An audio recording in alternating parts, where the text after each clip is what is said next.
Notre dernier message était consacré aux conditions d'un service efficace, un service pour le Seigneur efficace.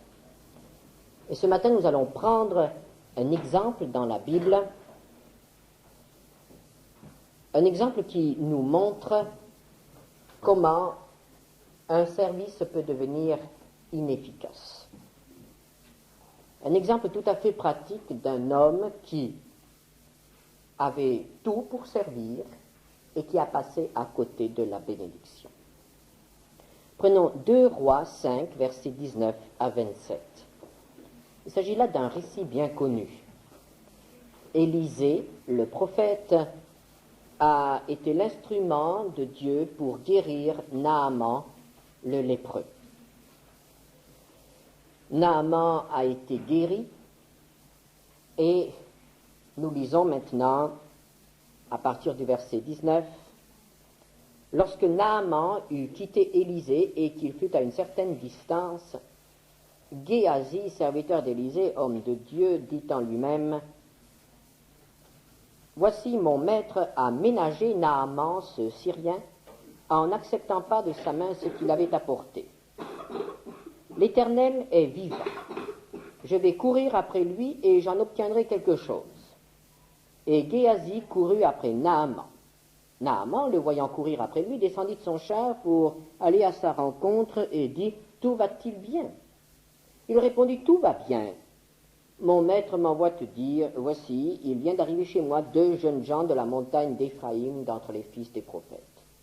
Donne pour eux, je te prie, 1 talent d'argent et 2 vêtements de rechange. » Naaman dit: « Consens à prendre 2 talents. » Il le pressa, et il serra 2 talents d'argent dans 2 sacs, donna 2 habits de rechange et les fit porter devant Géasi par 2 de ses serviteurs. Arrivé à la colline, Géasi les prit de leurs mains et les déposa dans la maison. Et il renvoya ces gens qui partirent. Puis il alla se présenter à son maître. Élisée lui dit: « D'où viens-tu, Géasi ?» Il répondit: « Ton serviteur n'est allé ni d'un côté ni de l'autre. » Mais Élisée lui dit: « Mon esprit n'était pas absent lorsque cet homme a quitté son char pour venir à ta rencontre. Est-ce le temps de prendre de l'argent et de prendre des vêtements, puis des oliviers, des vignes, des brebis, des bœufs, des serviteurs et des servantes? La lèpre de Naaman s'attachera à toi et à ta postérité pour toujours. » Et Géasi sortit de la présence d'Élisée avec une lèpre comme la neige. Géasi était serviteur d'Élisée. Et en étant serviteur d'Élisée, il était en même temps serviteur de Dieu. Les prophètes choisissaient leurs serviteurs pour les former dans le service de l'Éternel. Géasi a donc été choisi par Dieu. Il a été appelé et un jour il a répondu. Il a répondu à cet appel. Il a entendu la part du Seigneur que Dieu avait besoin de lui pour un service précis. Et il a dit: « Me voici, Seigneur, je veux te servir. » C'est un moment extrêmement important dans la vie d'un jeune lorsqu'il entend l'appel au service et qu'il répond présent. C'est un moment qui peut changer tout le cours d'une existence. Et nous devons nous demander si nous aidons nos jeunes à bien entendre l'appel et si nous aidons nos jeunes à répondre à cet appel. Nous devons aussi nous demander si nous-mêmes nous répondons toujours de la bonne manière aux appels que Dieu nous adresse, d'une manière ou d'une autre. Et voici un homme qui, dès sa jeunesse, a entendu et a répondu. Il s'est mis au service du Seigneur. Il a servi Élisée, et par Élisée, le Seigneur. Et il est resté avec Élisée. Élisée était un homme de Dieu remarquable. Élisée a laissé une empreinte extraordinaire sur le peuple d'Israël. Élisée et Élie avant lui ont certainement contribué à un réveil, à une œuvre spirituelle qui a marqué plusieurs générations en Israël. Élisée avait lui aussi été serviteur d'un prophète. Élisée avait lui aussi un jour entendu l'appel de Dieu. Et vous vous souvenez de la manière dont Dieu l'avait appelé par le prophète Élie, en jetant sur lui le manteau du prophète. Et Élisée, en servant Élie, était devenu à son tour un serviteur de Dieu. Il était devenu le successeur du prophète au moment de son départ pour la gloire. Et voici que Géasi était maintenant comme Élisée auprès d'un prophète. Et il était témoin des miracles qu'Élisée accomplissait. Il entendait l'enseignement d'Élisée. Il voyait comment Élisée aidait son peuple, comment Élisée montrait le chemin de la vie au peuple d'Israël. Et c'est pourquoi toutes les conditions étaient réunies pour faire de Géasi un prophète de la même trempe, de la même école Élisée. Toutes les conditions étaient réunies pour que Géasi soit aussi connu, soit également en bénédiction à son peuple, comme le furent ses prédécesseurs. Et c'est ainsi que une école de prophètes, c'est ainsi que plusieurs générations de serviteurs de Dieu auraient pu être au service du peuple. Il avait tout pour être un instrument de Dieu béni. Et pourtant, il n'est jamais devenu cet instrument. Il n'est jamais devenu le porte-parole de Dieu. Il n'a jamais été employé par Dieu pour un miracle quelconque. Pourquoi cela? Le récit que nous venons de lire nous dit pourquoi Géasi n'est jamais devenu un vrai serviteur de Dieu. Lorsque Géasi vit le grand miracle de la purification de Naaman, il fut fortement impressionné. Plusieurs choses l'impressionnèrent certainement. La manière dont Élisée accueillit ce général syrien, la disponibilité d'Élisée pour aider un ennemi, car n'oublions pas que les Syriens étaient déjà à cette époque ennemis d'Israël et qu'ils provoquaient de grands ravages dans le pays d'Israël à ce moment-là. Il fut aussi impressionné par la richesse de Naaman. Nous lisons au verset 5 du chapitre 5, Naaman partit, prenant avec lui 10 talents d'argent, 6000 cycles d'or et 10 vêtements de rechange. C'était une véritable fortune que cet homme transportait avec lui. Nous pouvons comparer avec 2 Chroniques 25, verset 6, où nous voyons qu'un talent d'argent représentait la solde de 10 000 mercenaires. Pardon, de 1000 mercenaires. Et nous pouvons donc dire que Naaman transportait avec lui, rien qu'en argent, la solde de 10 000 hommes, ce qui n'était quand même pas peu de choses. Et il y avait de l'or, il y avait des vêtements, il y avait tout cet apparat que Naaman transportait avec lui et qu'il était décidé de donner en échange de sa guérison. Cet homme était lépreux. Il ne pouvait pas être guéri par les moyens humains à cette époque-là.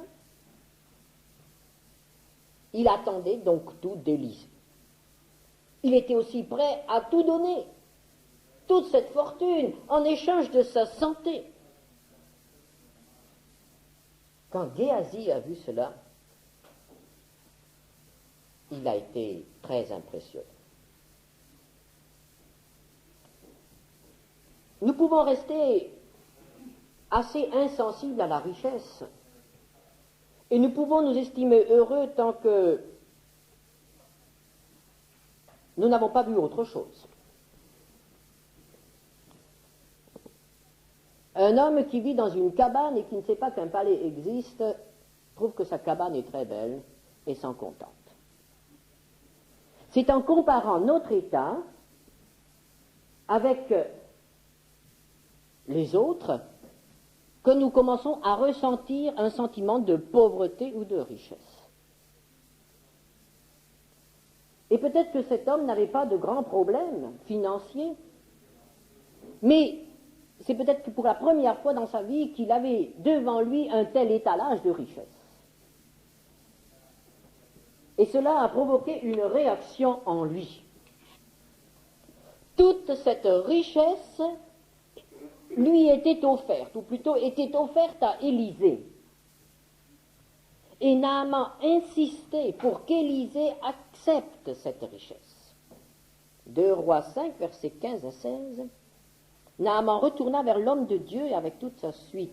Lorsqu'il fut arrivé, il se présenta devant lui et il dit, « Voici, je reconnais qu'il n'y a point de Dieu sur toute la terre, si ce n'est en Israël.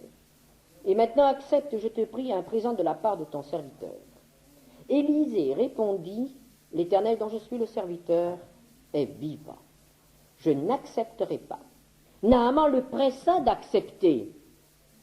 Il y a une insistance, mais Élisée refusa. Géasi ne comprend pas le désintéressement d'Élisée. Pourquoi Élisée a-t-il refusé? Il peut y avoir plusieurs raisons.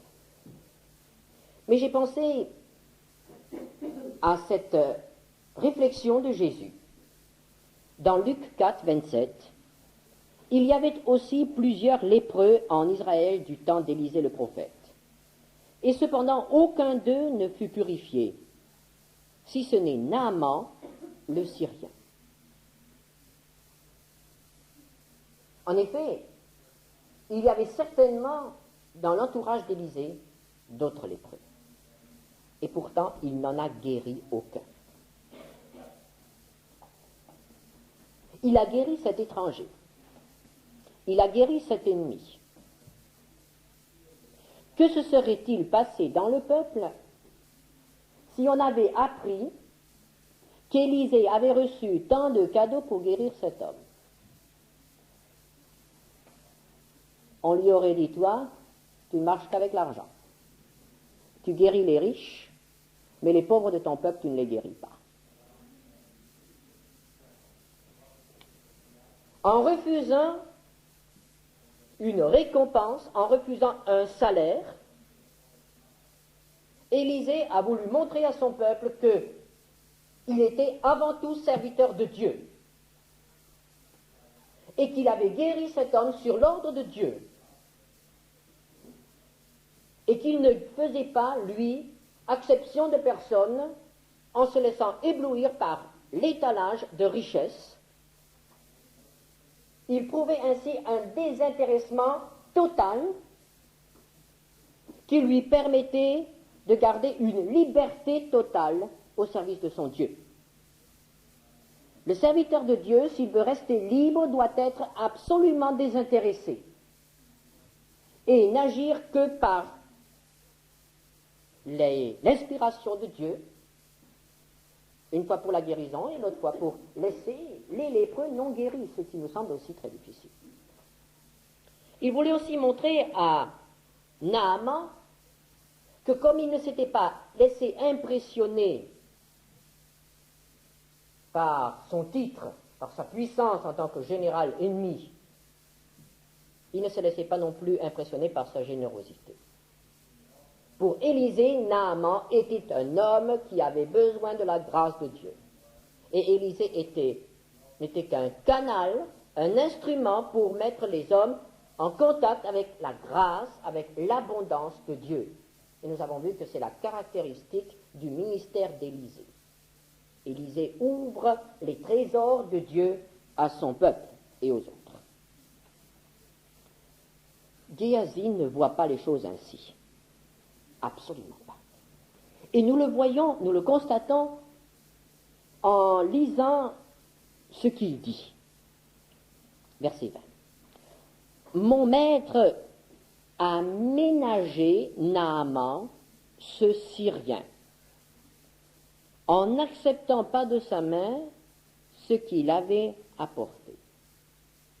Mon maître a ménagé. Pour Géasi, la Géasi voit Élisée traiter Naaman d'homme à homme, simplement. Et Géasi se dit, Élisée a été impressionné et il n'a pas osé accepter quoi que ce soit de cet homme. Il a voulu le ménager. Et Géasi trouve que c'est vraiment injuste qu'Élisée ait ménagé Naaman. D'autant plus que Naaman était un Syrien. Vous voyez cette insistance. Ce Syrien. La manière dont Géasi parle de cet homme nous montre que les Syriens n'étaient pas dans son cœur. Ce Syrien. Cet homme-là a été ménagé. Et peut-être que Géasi a fait un petit calcul, il a dit, mais mon ordinaire aurait certainement été amélioré si quelques-uns des talents d'argent de Naaman étaient passés dans la caisse d'Élisée le prophète. Et si quelques-uns des vêtements de rechange, de ces beaux vêtements que Naaman avait apportés, étaient entrés dans la garde-robe du prophète, car il savait bien que le prophète n'allait pas garder tout ça pour lui et qu'il y aurait certainement moyen de s'entendre. Et il aurait aussi pu avoir un vêtement, il aurait aussi pu avoir un petit peu d'argent. Et pour Géasi, c'était vraiment un problème. Il ne voyait pas les choses d'une manière spirituelle. Et alors il a voulu acquérir ce qui lui avait échappé en employant des moyens qui n'étaient pas non plus spirituels. Et nous voyons qu'il est obligé d'avoir recours au mensonge pour recevoir quelque chose de Naaman. Et il obtient quelque chose de Naaman. Il obtient beaucoup plus que ce qu'il attendait. Il obtient le double. Il a demandé 1 talent, il obtient 2 talents. Il obtient des vêtements de rechange. Et il obtient quelque chose qu'il n'attendait pas du tout, c'est la lèpre.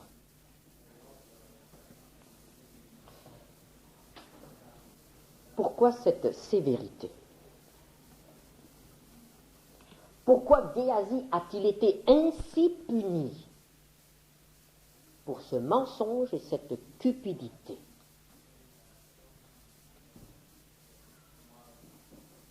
La lèpre de Naaman s'attachera à toi et à ta postérité pour toujours.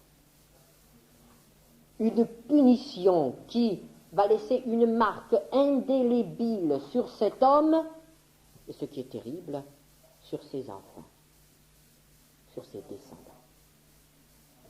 La lèpre de génération en génération dans cette famille. Parce que cet homme a voulu accepter ce que Élisée le prophète avait refusé. Pourquoi cette sévérité? Et tout d'abord parce que Géasi était un serviteur de Dieu. Géasi était un appelé de Dieu. Et Dieu est plus sévère envers ses serviteurs qu'envers les autres, c'est normal. Il y a des choses qu'on peut se permettre.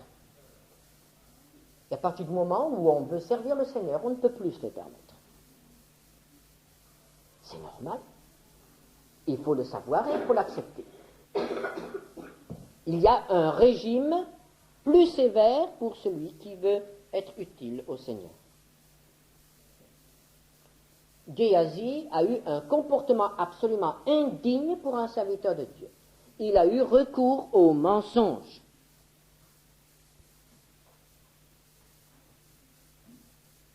Et Géasi devait aussi être arrêté sur une pente extrêmement dangereuse pour un serviteur de Dieu. 2 Rois 5, verset 26. Est-ce le temps de prendre de l'argent et de prendre des vêtements? C'est ce que Géasi avait pris. Puis des oliviers des vignes, des brebis, des bœufs, des serviteurs, des servantes.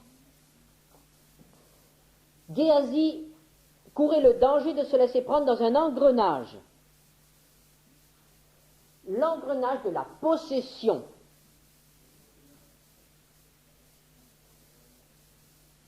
Est-ce qu'il est interdit à un serviteur de Dieu d'avoir de l'argent? Certainement pas. Mais il faut choisir. Géasi était en danger de se laisser entraîner. Il avait de l'argent, il avait des vêtements. Que va-t-il faire avec cet argent? Il va acheter des oliviers. Il va acheter des vignes. Les oliviers et les vignes nécessitent des soins. Pour soigner ces vignes et ces oliviers, il va prendre des serviteurs, il va prendre des servantes, puis il aura des brebis, il aura des bœufs. Et voici Géasi installé, et voici Géasi pris par les choses de ce monde, et Géasi va devenir propriétaire, Géasi va devenir fermier. Mais Géasi n'a pas été appelé à cela. Géasi a été appelé à être serviteur de Dieu. Géasi avait une vocation. Et on ne peut pas accomplir sa vocation si on est partagé par les préoccupations du monde et surtout si on a des responsabilités comme celles qui sont mentionnées ici, les responsabilités d'une propriété et la responsabilité d'employé. Un serviteur de Dieu doit savoir qu'il ne peut pas être à la fois serviteur de Dieu et encore autre chose à côté. Élisée avait compris cela. Élisée était fils d'un grand propriétaire, nous l'avons vu. Il lui fallait 24 bœufs pour labourer ses champs, ce qui n'était pas une petite chose. Ce qui montre que ses champs étaient très grands.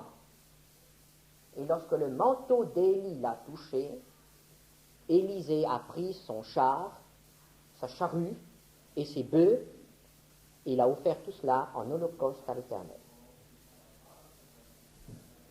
Pour Élisée, c'était clair, les deux choses étaient incompatibles. Le jour où le manteau du prophète l'a touché, le jour où l'appel de Dieu l'a atteint, il ne pouvait pas continuer à labourer. Ce qui était vrai pour les prophètes était vrai pour les Lévites. Les Lévites n'avaient pas d'héritage en Israël. C'était vrai pour les apôtres, pour les disciples. C'est vrai aussi pour nous aujourd'hui, frères et sœurs. Il faut que nous sachions cela. Si nous voulons être au service du Seigneur, il faut que notre cœur soit dégagé de la cupidité, du désir de posséder et d'accroître notre possession. Et si le serviteur de Dieu, au moment de son appel, n'a pas compris cela, il n'a pas résolu ce problème, il sera tourmenté toute sa vie. Et il sera vulnérable toute sa vie dans ce domaine-là.